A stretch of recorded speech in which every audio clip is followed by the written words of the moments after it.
Assalamualaikum warahmatullahi wabarakatuh. Waalaikumsalam warahmatullahi wabarakatuh. Eh, Berjumpa lagi dengan Muat TV pagi hari ini atau hari ini. Alhamdulillah saya kedatangan tamu istimewa, seorang kepala sekolah sukses yang telah membawa sekolahnya ke tingkat nasional. Apa kabar Pak Khaironi? Alhamdulillah sehat selalu. Bapak sehat ya? Alhamdulillah. Alhamdulillah Pak Roni pagi hari ini bisa menyempatkan waktu untuk berbincang dengan kita di Muat TV. Dan saya kira untuk masyarakat pendidikan di Kota Metro, saya kira sudah tidak asing lagi dengan beliau, Semoga. Pak Khaironi. Dia juga salah satu pengurus di Forum Komunikasi Kepala Sekolah SMK Nasional, sehingga kalau di tingkat SMK juga beliau dikenal. Nah pagi hari ini Pak Khaironi kita ingin berbincang santai tentang kondisi pendidikan kita sekarang ini. Sebagaimana kita tahu kita sudah hampir 2 tahun ya mengalami kondisi sulit seperti ini. Betul. Dan saya kira bukan hanya sektor pendidikan, ekonomi, sektor Sosial, agama apalagi juga mengalami kondisi yang sama. Nah, terkhusus kita di pendidikan, ini memang semakin kesini saya kira kita merasa semakin sulit kondisi.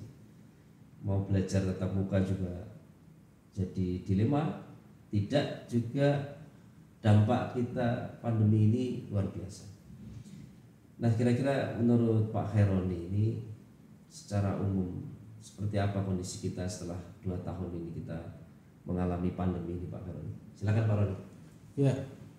Terima kasih Pak Ali dan kerabat kerja Muat TV milik SMP Muhammadiyah Ahmad Dahlan ini. Saya terima kasih sekali mendapat kehormatan untuk berbincang dengan Pak Ali selaku kepala sekolah. Ini kalau di SMK Pak Ali ini jabatannya bukan kepala sekolah ini. Kalau di SMK istilahnya ada CEO Pak. Waduh. Chief Executive Officer, karena SMK itu bukan hanya kepala sekolah bidang akademik, tapi dia harus memimpin unit-unit usaha yang ada di SMK. Maka sebutan kepala sekolah kalau di SMK itu lebih identik dengan CEO. Kita kembali ke tentang pandemi. Sebagai CEO SMK saya sangat merasakan dampak dari pandemi ini. Paling tidak ada di dalam 2 hal. Yang pertama adalah etos dan etika. Jadi karena pandemi ini etos, semangat belajar siswa itu sangat rendah. Alasannya banyak. Kalau kita melaksanakan PJBL, pendidikan atau pembelajaran jarak jauh itu, anak-anak sulit untuk ikut. Itu alasannya nggak punya handphone, kuota, atau alasannya nggak punya kuota, jaringan. Iya, kemudian alasannya jaringannya juga lemah. Ini sangat menyulitkan kita untuk meningkatkan etos anak-anak untuk belajar. Nah kira-kira mereka ini sudah kangen belajar atau lebih nyaman karena sudah lama tidak masuk sekolah ini Pak Roni? Sebagian besar siswa kita ini sangat ingin sekali sekolah, sebagian besar. Tetapi masih ada juga anak yang tanda kutip, anak-anak yang memang malas itu, yang hanya ingin formalitas sekolah saja, ya mereka nggak mau jawab, mau sekolah enggak nak, gitu. Jawabannya ya sekolah terserah, nggak terserah. Nah itu justru malah lebih senang seperti ini gitu ya? Saya banyak begitu. Bisa jadi itu, atau bisa jadi mungkin anak-anak karena sudah saking frustasi, jadi terserahlah, mau sekolah terserah, nggak terserah kan gitu Pak. Saya melihatnya seperti kalau gurunya gimana dengan kondisi begini? Guru kami, saya kira ini juga guru semua ya di tanah air atau khususnya di Kota Metro, guru-guru, namanya guru itu pasti ingin ketemu dengan murid-muridnya, itu Pak. Ini kan kita tidak tahu sampai kapan nih Pak Roni. Tadi Pak Roni menyampaikan ada 2 hal, ada etos, ada etika. Yang menurut Pak Khaironi ini lebih menggelisahkan kita sebagai sebagai orang yang kita setiap hari menggeluti di dunia pendidikan dan bertanggung jawab secara moral tentang pendidikan anak-anak. Mana yang lebih menggelisahkan kita kira-kira? Karena saya setiap hari itu berkecimpung di dunia pendidikan yang berbasis agama, saya lihat di etika. Etika anak-anak luar biasa, Pak. Itu luar biasa. Degradasinya. Ya, degradasinya. Hormat kepada orang tua, hormat kepada guru itu luar biasa. Coba kalau bapak-bapak dan ibu-ibu lihat chattingan anak-anak di guru di grup-grup WhatsApp itu mengerikan. Sudah tidak bisa membedakan ini komunikasi dengan guru atau komunikasi dengan kawan, itu sudah menggunakan bahasa yang biasa saja itu.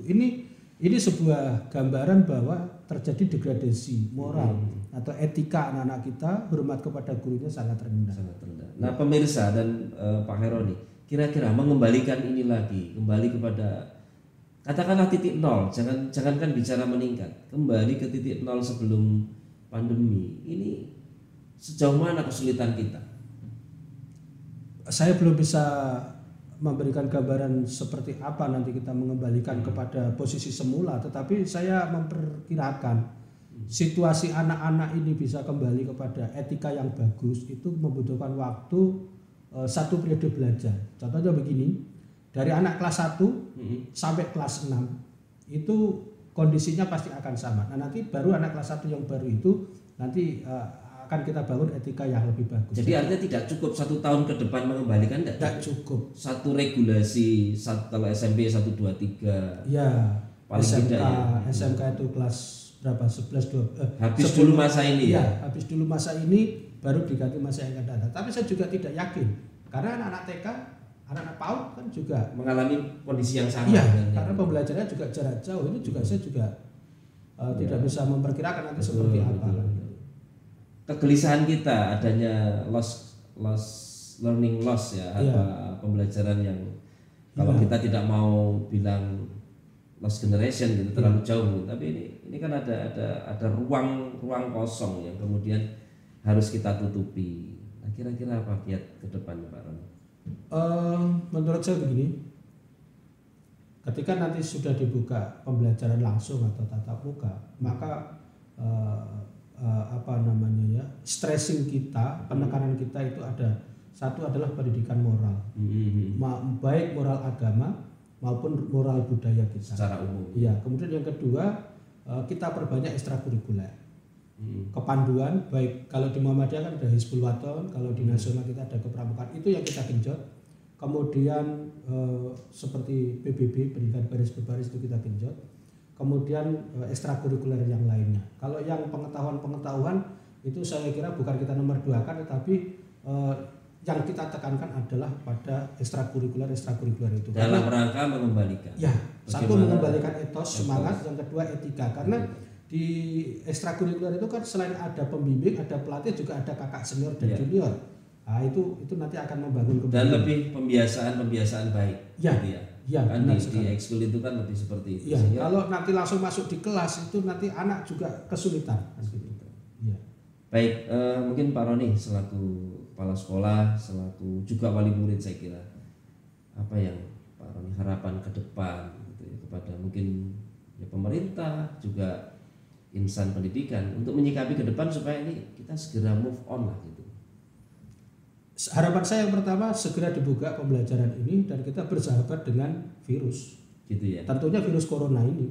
Karena kita tidak tahu sampai kapan. Kalau memang ternyata ini sampai setahun, 2 tahun, 3 tahun, dampak generasi kita akan semakin buruk. Maka harapan saya buka, ada orang sakit kita obati, sembuh, sekolah lagi. Harapan gitu saya seperti itu, Pak. Baik, Pak Heroni. Terima kasih Pak Roni. Pemirsa MATV, ini tadi beberapa hal yang kita bincangkan, walaupun kita santai, tapi ini sesungguhnya serius dalam konteks untuk bagaimana mencari solusi bersama kendala pendidikan di era ini. Ini menjadi kegelisahan semuanya, bukan hanya kami, tapi saya kira seluruh warga pendidikan di Indonesia. Mudah-mudahan bincang yang sederhana ini memberikan sekedar merefresh lah ya, bagaimana kemudian kita bersama-sama harus mau berjibaku, bersungguh-sungguh mencari inovasi, mencari titik atau jalan keluar kita dari kesulitan yang kita hadapi sekarang ini. Sampai jumpa lagi di episode yang lain. Sekali lagi terima kasih Pak Roni. Terima kasih kembali Pak Ali. Ya, mudah-mudahan kita nanti bisa ketemu di tema-tema yang lain. Terima kasih. Wassalamualaikum warahmatullahi wabarakatuh. Waalaikumsalam warahmatullahi wabarakatuh.